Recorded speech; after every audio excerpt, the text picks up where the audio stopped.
होते आणि त्या विजेच्या दिव्याखाली बसून ते कोलंबिया युनिव्हर्सिटी मध्ये गेले आणि तिथे कोलंबिया युनिव्हर्सिटीच्या प्रवेशद्वारावर लिहिलं आहे की शतकातील सर्वोत्तम विद्यार्थी डॉक्टर भीमराव आंबेडकर. डॉक्टर बाबासाहेब आंबेडकर यांच्यासारखा कोणी होऊ शकत नाही. जर बाबासाहेब विचार करा त्यावेळी कशी परिस्थिती होती, तरीही डॉक्टर बाबासाहेब आंबेडकर कोलंबियाच्या विद्यापीठापर्यंत शिकू शकतात. जर परिस्थिती माणसाला मागे खेचत असेल तर डॉक्टर बाबासाहेब आंबेडकर घडलेच नसते. जे कारण देतात की आमची परिस्थिती नव्हती, अरे डॉक्टर बाबासाहेब आंबेडकरांचा विचार करा, ते वर्गाच्या बाहेर बसून शिकत होते. जेव्हा डॉक्टर बाबासाहेब शाळेत जात होते त्यांना त्यांची म्हणजे प्रत्येक पायरीवर त्यांना आठवण करून देत, म्हणजे ते लोक आठवण करून देत होते की तू या जातीच्या आहेस, तुला वर्गाच्या बाहेरच राहावं लागेल. आणि आता आम्ही डॉक्टर बाबासाहेब आंबेडकर यांच्या पुण्याईमुळे आम्ही चांगला मोठ्या शाळेत शिकू शकतो, मोठ्या पदावर गेलो आणि आज आम्ही बाबासाहेबांना विसरत आहोत. हे चांगलं आहे का? आपलेची लोक जर बाबासाहेबांना विसरतील तर बाकीचे लोक कसे म्हणजे बाबासाहेबांना आत्मसात करतील? कसं म्हणजे डॉक्टर बाबासाहेब आंबेडकरांच्या पुण्यामुळे आज आमचे लोक डॉक्टर झाले, कलेक्टर झाले आणि बाबासाहेब जेवढ्या उच्च पदावर गेले तसे तसे बाबासाहेबांना विसरत चालले आहेत. लोक विसरतात पण आपण पण विसरलं पाहिजे का? आता बाबासाहेबांची पुण्याई जी आहे ते आम्हाला माहित आहे, लोकांना आपण सांगलं पाहिजे ना.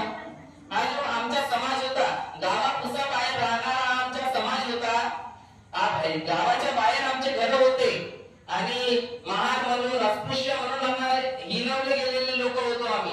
लोकांच्या वाचल्या पत्रावळीवरून जो कर्कटला वाचला होता तो आम्ही खात होतो आणि बा भीमा तुझा जन्म झाला आणि गावापुसा बाहेर राहणारा समाज आज राजवाड्यात आला म्हणून आम्ही बाबासाहेबांना मानतो. जेव्हा बाबासाहेब म्हणजे जेव्हा प्रत्येक शिक्षणावर त्यांना अडचणीत गेल्या, पण बाबासाहेब बा भीमा तुझा जन्म झाला आणि हजारो वर्षापासून ज्यांच्या हातात गुलामीचे साखर टंडे होते ते आज IPS झाले, कलेक्टर झाले, डॉक्टर झाले. हजारो वर्ष त्यांनी शस्त्र परजली पण इथला कोपरा सुद्धा हल्ला नाही.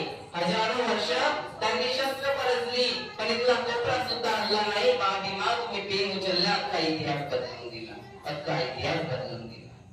जेव्हा म्हणजे आपण गावाबाहेर राहतो आपली पद्धत वेगळी होती भाऊ. जेव्हा आपण बसायचो आपली पद्धत वेगळी, आपला कार्यक्रमच वेगळा होता आणि आपल्या गड्याला मडका, कमरेला झाडू होता आणि डॉक्टर बाबासाहेब आंबेडकर यांच्यामुळे आज कमरेला बेल्ट आणि गड्याला टाय आली आहे. तरी आम्ही जर आपल्या गड्यातला मडका आणि आपल्या कमरेचा झाडू पुन्हा देवकोशाने काढलेला नाहीये, तो काढला आपल्या तुमच्या आमच्या बापाने डॉक्टर बाबासाहेब आंबेडकरांनी. डॉक्टर बाबासाहेब आंबेडकर जेव्हा म्हणजे वेगवेगळ्या भाषणावर त्यांच्या एका शब्दावर लोक खूप सारे लोक जमा होऊन द्यायचे, पण आज आमचाच समाज जमा होत नाही. जेव्हा बाबासाहेब म्हणतात की लेकरं मोठी करा, लेकरांना शिकवा, बाबासाहेबांनी आम्हाला शिकण्याचं स्वातंत्र्य मिळवून दिला, इथे बोलण्याचं स्वातंत्र्य मिळवून दिला, बसण्याचं स्वातंत्र्य मिळवून दिला आणि एवढं काय सांगितलं की लेकरं मोठी करा, लेकरांना शिकवा, प्रशासनात पाठवा, जिथे त्यांच्यावर अन्याय होईल तिथे तुमचा मुलगा बोलला पाहिजे. पण बोलू शकते का? कॉलेजमध्ये शिकत असताना पॉलिटिकल सायन्स म्हणजे राज्यशास्त्राच्या सर्वांना विचारतात की न्याय या शब्दाचा अर्थ काय? सर्व पुस्तकात शोधू लागतात, कोणी गुगलवर शोधतात.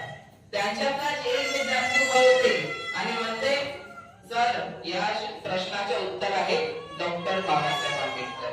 सर म्हणतात कशावरून? तर तो म्हणतो की सर त्यावेळेस मी वर्गाच्या बाहेर ते शिकले, वर्गाच्या बाहेर राहून त्यांनी शिक्षण घेतला, तेव्हा लोक त्यांना म्हणायचे की तू महार आहेस, तू इथे शिकूच नको, तू बाहेर बसून शिक.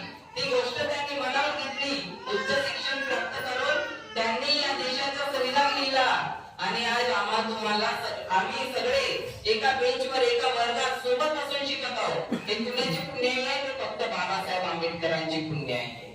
पण आपण हे जर कोणी तुम्हाला म्हणला की बाबासाहेबांनी एकट्यानेच घटना लिहिली का, तर आपण त्यांना उत्तर देऊ शकतो का? त्यांना आपण उत्तरच देऊ शकत नाही, कारण आपल्याकडे तेवढा म्हणजे ज्ञान नाहीये. जर आपल्याचकडे नाहीये तर आपल्या मुलांकडे जाईल. जेव्हा जोपर्यंत बाबासाहेबांचे विचार आपण स्वतः आत्मसात करणार नाही, आपल्या मुलांना कसे सांगणार? अरे पैदा करना है, पैदा कर सको तो अपने आवाज में वो असर पैदा कर सको करो, कर सको तो अपने आवाज में वो असर पैदा करो, मोड़ दे जो रुख हवा का ऐसा हुनर पैदा करो, अगर जीना है इस देश में इंसान की तरह तो हर घर में एक अम्बेडकर पैदा करो, एक अम्बेडकर पैदा करो. मला सांगा, जर मी इथे एक प्रश्न विचारला की आपल्या भारतीय संविधान राज्यघटनेची पहिली कलम कोणती, माहित आहे तुम्हाला? नाही. आम्हालाच माहित नाहीये तर आपण लोकांना कसं सांगणार? त्याच्या तोंड बंद करण्याची ताकद आपल्यात असली पाहिजे ना. भारतीय राज्यघटनेची पहिली कलम आहे, according to Indian constitution as per article 1 the name of this country is India, Bharat. ही पहिली कलम आहे. ही आम्हालाच माहित नाही तर आम्ही लोकांना कसं सांगणार आहोत? म्हणून जर आपल्याला आपला समाज समोर न्यायचा आहे, आमच्या समाजाकडे कोजागिरी साजरी करण्याची वेळ आहे, म्हणजे करण्यासाठी आपल्याकडे वेळ आहे, पण संविधान दिवस साजरा करण्यासाठी वेळ नाहीये. हे एक सत्य गोष्ट आहे आणि हे सर्वांना मानावी लागेल. सूर्य कुणाच्या तळाखाली जातच नाही, हिमालय कुणाच्या बाबाच्या समोर वाकत नाही. आम्ही सत्य खरे बोलतोय, कुणाची अडवायची ताकद नाही. खरं बोला, नेहमी समोरच्याला. एवढं बोलून मी आपल्या शब्दांना विराम देतो. जय हिंद.